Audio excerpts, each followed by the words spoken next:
आज हम लोग जानेंगे अनुस्वार के बारे में। अनुस्वार क्या होता है और अनुस्वार का किस शब्द में क्या अर्थ होता है। तो चलो, लिखा हुआ क्वेश्चन है, अनुस्वार का शब्दों में क्या क्या अर्थ होता है। तो अनुस्वार का देखेंगे शब्द में क्या क्या अर्थ होता है। जैसे पूंजी लिखा हुआ है, तो जब पूंजी को हम कैसे लिख सकते हैं, पूंजी को लिख सकते हैं पूंजी। अब यहाँ यों आया, देखेंगे यों कैसे आया। जैसे झंडा, तो झंडा में जैसे हो जाता है आधा मूर्धन्त नो ड्वा का होता है झंडा, और गंगा में गो अनुस्वार हो जाता है और अंगा आ जाता है गंगा। और पसंद में आधा दंत नो आ जाता है, और सम्मान में आधा मो आ जाता है, और संबंध में आधा मो और एक बार आधा नो हो जाता है। ये कैसे हो गया, तो चलो अब इसके बारे में जानते हैं। जैसे अनुस्वार है, और अनुस्वार के बाद अगर जो आए, अनुस्वार के बाद अगर जो आए, तो हम ये चीज देखेंगे कि जो किस वर्ग का अक्षर है, और वो जिस वर्ग का अक्षर होगा उस वर्ग के पंचम अक्षर हो जाएगा अनुस्वार का अर्थ। जैसे ये जो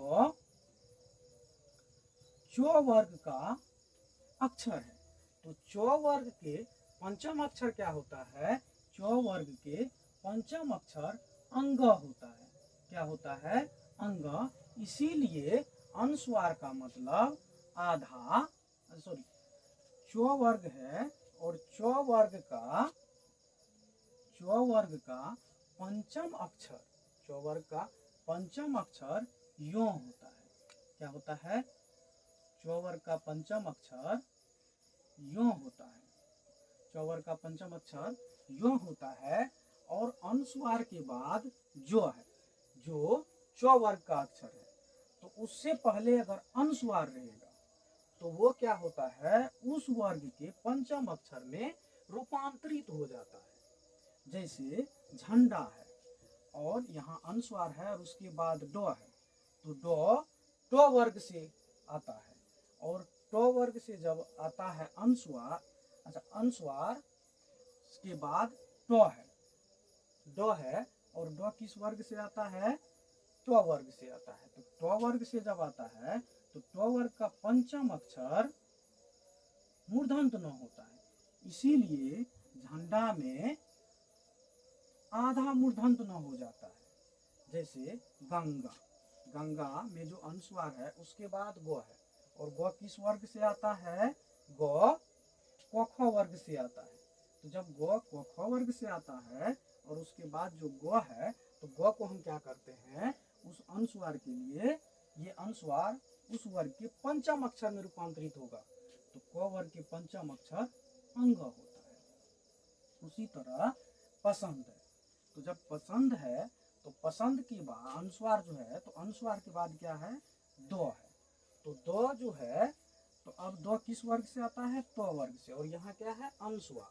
तो ये अनुस्वार दो तो वर्ग से बिलोंग करता है, दो, तो उससे पहले अनुस्वार है, तो हम क्या करेंगे, तो वर्ग के पंचम अक्षर लेंगे। तो वर्ग के पंचम अक्षर ये दंत न होता है, तो इसीलिए यहाँ पे अनुस्वार क्या होगा, दंत न हो जाएगा, और आधा दंत न लिखते हैं। जैसे सम्मान होता है, सम्मान के बाद मो है, मो किस वर्ग से बिलोंग करता है, प वर्ग से, प वर्ग से बिलोंग करता है, तो हम क्या करेंगे, यहाँ अनुस्वार का मतलब मो हो जाएगा, क्योंकि अगर मो प वर्ग से बिलोंग करता है तो प वर्ग के पंचम अक्षर लेते हैं, तो प वर्ग का पंचम अक्षर मतलब किसका हो जाता है, अनुस्वार का मतलब होता है, तो कहने का मतलब ये आधा मो हो जाएगा। और इसलिए हम क्या लिखते हैं, सम्मान। जैसे संबंध है, यहाँ दो बार अनुस्वार है, तो एक बार बो है, तो ये पो वर्ग से बिलोंग करेगा, तो इसीलिए एक बार अनुस्वार का मतलब मो होगा, बार जो अनुस्वार है उसके बाद ध है, और जब उसके बाद ध है तो यहाँ अनुस्वार ये त वर्ग के पंचम अक्षर में कन्वर्ट होगा। तो वर्ग के पंचम अक्षर नो होता है। क्या होता है? नो होता है। ठीक है, इसमें कोई दिक्कत? ठीक, तो हम क्या करेंगे, अनुस्वार जो है इसको उसके बाद प्रयुक्त होने वाले जो अक्षर होते हैं उसके पंचम अक्षर में अनुस्वार को रूपांतरित कर देते हैं, मतलब बदल देते हैं। ठीक है, एक बार और, जैसे कुंजी है, कुंजी के बाद क्या है? जो, ये किस वर्ग से आता है? च वर्ग से, इसीलिए यहाँ अनुस्वार का मतलब होगा यो।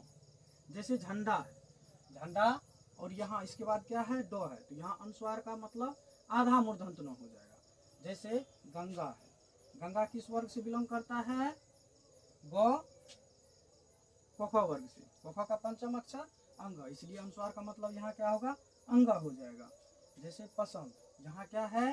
दो, अनुस्वार के बाद क्या है? दो, दो किस वर्ग से बिलोंग करता है? तो वर्ग से, इसीलिए यहाँ अनुस्वार का मतलब क्या होगा? आधा नो होगा। और यहाँ सम्मान है, तो ये मो किस वर्ग से बिलोंग करता है? प वर्ग से, इसीलिए यहाँ अनुस्वार का मतलब आधा मो। और यहाँ संबंध में दो बार अनुस्वार, तो पहले अनुस्वार के लिए ब किस वर्ग से? प वर्ग से, तो यहाँ अनुस्वार का मतलब आधा मो। और ध किस वर्ग से? तो वर्ग से, इसलिए यहाँ अनुस्वार का मतलब आधा नो।